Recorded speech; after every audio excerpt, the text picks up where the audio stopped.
We begin tonight with a story you'll see only on NBC 12.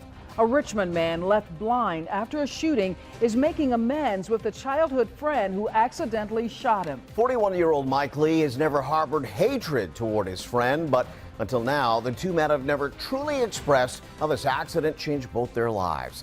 Brent Solomon joining us live in studio with the story of these two men finally opening up about this tragic ordeal. Brent? Absolutely. It's been nearly 3 decades since the two men were best friends in middle school. Well, that quickly changed after one tragic moment nearly killed one of them. One boy lost his vision, the other lost his childhood, but now they're both gaining the power to forgive. The year was 1989 in this quiet subdivision of Northampton. He and I have never discussed that day. Mike Lee and his best friend, Todd Bell, were 12 years old. We were making our way to the back of the neighborhood to play basketball. They stopped at Todd's house where an unexpected moment of horseplay changed their lives. I loved him, right? It's my friend, just like any other friends that hang out. And he extended his arm. And me being a child, not understanding the moment, I said, shoot me. Didn't know there was still a bullet left in the chamber. Mike lost his vision. Fast forward 29 years later, a post on social media opening an unhealed wound. Mike posted on Facebook, "There comes a time when we have to revisit that place of pain to find true peace." Look who responded, his childhood friend. "Since I was 12, I had to live with the guilt of accidentally shooting my best friend. It changed a potential bond that was brotherly into awkward interaction." I was the best friend that did it. He lives in Colorado now. We spoke by Skype. No one ever bothered to see, the effects of the incident from my point of view aside. Because everyone was looking at you as the kid who shot Mike. Yeah, basically. It impacted my actual making new friends, making girlfriends.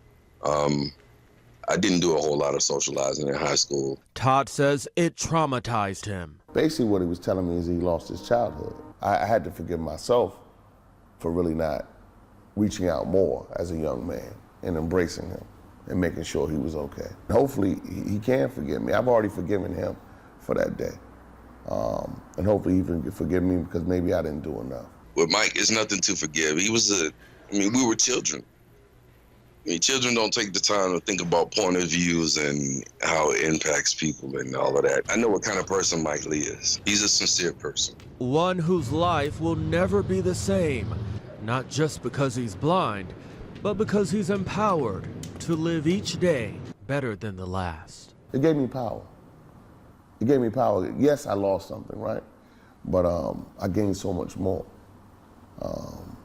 It let me know how precious life was. I almost lost my life that day, right?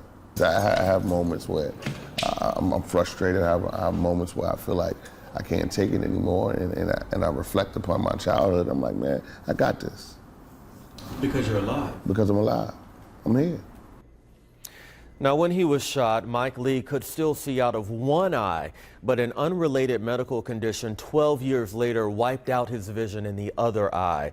Because he survived the shooting, though, he feels he's really able to get through anything, even that second round of losing vision. They both have a powerful testimony that can really help a lot of people with deep old wounds learn how to heal. Absolutely. The thing is, tragedy can affect all of us, but how you come through it is the lesson that you learn from this story. And a good lesson. Thanks, Brent. Thanks.